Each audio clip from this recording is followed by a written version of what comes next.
Tu es dans le désert d'Atacama, au nord du Chili. C'est l'un des endroits les plus secs de la planète. Mais ce désert cache un joli secret. Tous les 3 à 5 ans, des fleurs poussent de nulle part. C'est pour ça qu'on l'appelle le désert fleuri. Des graines reposent dans le sol en attendant juste un peu de pluie. Quand le désert reçoit assez d'eau, environ 200 types de fleurs poussent. Les sables de l'Atacama se parent alors de violet, de blanc, de vert et de rose. Un autre phénomène que l'on peut observer dans le désert est la cascade de sable. Quand le vent pousse beaucoup de sable au bord d'un canyon, il commence à tomber. S'il y en a vraiment beaucoup, cela crée une cascade de sable, comme en Arabie Saoudite. Elle ressemble aux chutes du Niagara, mais sans eau. Les locaux disent que ce phénomène prévient d'une tempête de sable imminente. Les ronds de sorcières, aussi connus sous le nom de cercles des fées ou encore mycélium annulaire, sont de mystérieux cercles de champignons qui apparaissent dans les prairies et zones forestières. La raison pour laquelle ces cercles parfaits apparaissent fait l'objet de nombreux débats. Certaines superstitions prétendent que la danse des fées brûlerait le sol, provoquant la croissance des champignons. Dans le sud de l'Inde, entre juillet et septembre 2001, les gens ont été témoins de l'un des phénomènes météorologiques les plus étranges de l'histoire. De la pluie rouge. La couleur était assez vive pour tacher les vêtements. Il y a déjà eu aussi des pluies d'autres couleurs comme le vert, le jaune, le marron et même le noir. En pleine mousson, une pluie rouge s'est mise à tomber périodiquement, et ce, sur plusieurs semaines. Les chercheurs ont découvert que cette pluie était teintée par de la poussière ou par des algues, donc évite d'en attraper des gouttes sur ta langue. Les scientifiques ne savent pas comment ces algues ont pu arriver là. Cela rend de tels événements un peu troublants. Les personnes qui vivent dans la vallée de Hesdalen, en Norvège, voient souvent des lumières de couleur blanche, jaune et rouge flotter dans le ciel. Elles apparaissent de jour comme de nuit. Dans les années 80, elles ont été observées 15 à 20 fois en une seule semaine. Ces lumières peuvent durer de quelques secondes à plus d'une heure. Elles semblent littéralement se balancer dans les airs. Certains scientifiques pensent que la raison de ce phénomène est due à de la poussière de fer ionisée. D'autres disent qu'il s'agit d'une combustion mêlant sodium, oxygène et hydrogène. Beaucoup de gens prétendent qu'il s'agit simplement d'avions. Les rouleaux de neige sont l'une des curiosités météorologiques les plus rares à voir, car il faut des conditions météo parfaites pour qu'ils se forment. Dans toutes les régions montagneuses couvertes de neige, le vent, la température, la neige, la glace et l'humidité doivent s'allier pour créer ces étranges rouleaux. Tout part d'une fine couche de neige humide sur le sol. Sous cette couche doit se trouver de la glace ou de la neige poudreuse. Une brise assez forte peut alors décoller cette neige et la faire rouler jusqu'en bas d'une colline, comme une boule de neige. Ces rouleaux peuvent faire la taille d'une balle de baseball ou même d'un pneu de voiture. Tout dépend de la force du vent.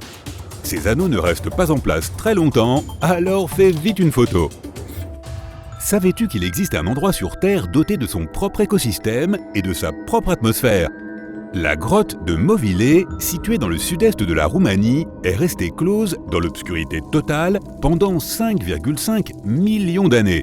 Ce n'est que lorsque des ouvriers l'ont découverte, alors qu'ils cherchaient un endroit où construire, qu'elle a vu le jour. Les scientifiques ont creusé une ouverture dans la grotte et ont découvert qu'un écosystème totalement viable et unique se développait à l'intérieur. En creusant un chemin à travers la roche et en passant par de nombreux tunnels, les scientifiques ont découvert un lac d'eau sulfureuse qui sentait l'œuf pourri. L'air était rempli de sulfure d'hydrogène et contenait 100 fois plus de dioxyde de carbone que l'atmosphère terrestre. Inutile de dire que cet air est toxique. Mais le plus fou, c'est que cette grotte abritait tout un écosystème, avec 33 espèces que l'on ne trouve nulle part ailleurs sur Terre. Cette grotte nous donne un aperçu de ce qui pourrait exister sur d'autres planètes avec des atmosphères complètement différentes. Le simple fait qu'elle ait existé sur Terre pendant tout ce temps, sans que personne ne le sache, est plutôt incroyable, n'est-ce pas ? Regarde ces arbres, ce sont des figuiers à caoutchouc. Leurs fortes racines ne poussent pas sous terre, mais à la surface. À l'aide de tuteurs et d'attaches spéciales, les gens ont appris à contrôler la manière dont poussent ces racines. Imagine que l'un de ces arbres se trouve à côté d'une fosse où tu veux bâtir un pont. Il suffit de diriger ses racines dans la direction souhaitée. Avec le temps, les racines pénètrent dans le sol et se renforcent sous les averses incessantes. Il faut environ 15 ans pour créer un pont. Voici un autre arbre étonnant appelé l'arbre de vie. Il pousse dans le désert de Bahreïn. Cet arbre se tient au sommet d'une dune de sable depuis plus de 400 ans, au milieu de nulle part. Il fait extrêmement chaud ici et il n'y a pas d'humidité. Mais malgré tout, l'arbre a des feuilles vertes et il continue de pousser. Jusqu'à présent, les scientifiques n'ont pas encore compris d'où il tire son humidité et ses nutriments. Il n'y a que des puits de pétrole tout autour. Les habitants de la région pensent que cet arbre est sacré. Après tout, il démontre la magie de la vie et le pouvoir de la nature. Certains experts sont sûrs que tout vient de ses racines. Elles sont si profondes qu'elles peuvent atteindre des sources lointaines.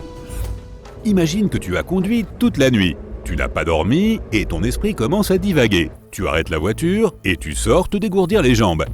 Tu regardes alors le ciel et vois un magnifique lever de soleil. Mais attends, il y a 3 soleils dans le ciel? Tu te frottes les yeux, mais il y a toujours 3 boules brillantes dans le ciel. Non, tu n'hallucines pas. C'est ce qu'on appelle une parélie ou faux soleil. Cela se produit surtout pendant les fortes gelées. De petits cristaux de glace flottant dans le ciel déforment la lumière. C'est pour cela que tu penses voir 3 points lumineux dans le ciel au lieu d'un seul. Ce phénomène est officiellement appelé un halo. Habituellement, il s'agit souvent d'un cercle autour du soleil. Ce phénomène peut également se produire la nuit. Il suffit de regarder un lampadaire pour voir un halo lumineux apparaître autour. Parfois, un halo peut prendre une forme plus fantaisiste. Plus il y a de glace dans l'air, plus la lumière sera déformée, un peu comme dans une pièce pleine de miroirs. Un halo peut même prendre la forme d'un œil humain. À cause de ce phénomène, une fausse aube peut se produire. Alors que tu regardes l'horizon, le soleil semble se lever, puis il commence à se dissoudre dans le ciel et il fait de nouveau nuit. Et c'est seulement 1 minute plus tard que le vrai soleil apparaît enfin. C'est le même effet de courbure de la lumière que tu as vu avec les 3 soleils, sauf que là, la lumière est courbée verticalement et pas horizontalement. Et au lieu du vrai soleil, c'est son reflet dans les cristaux de glace qui est apparu. Mais il existe bien un lever de soleil montrant 3 étoiles à l'horizon.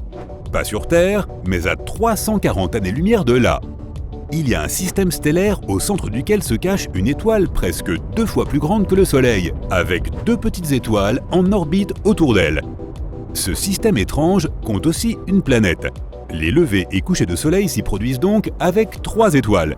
Si tu organisais un rencard sur un banc pour regarder un coucher de soleil, ça devrait très bien se passer. Et puisque nous parlons des phénomènes naturels les plus déroutants, qu'en est-il de la neige dans un désert ? Durant l'hiver 2018, les habitants du désert du Sahara, l'un des endroits les plus chauds et secs de notre planète, se sont réveillés en découvrant une épaisse couche de neige sur le sable. À certains endroits, cette couche de neige atteignait une épaisseur de près de 40 cm. Les météorologues ont trouvé une explication à ce phénomène. Ils ont dit que les masses d'air froid, combinées aux dernières précipitations, avaient entraîné une chute de neige au lieu d'une simple pluie. Alors, qu'est-ce qu'on peut bien faire dans ce cas? Des chameaux de neige? Il faut 1 ou 2 bosses.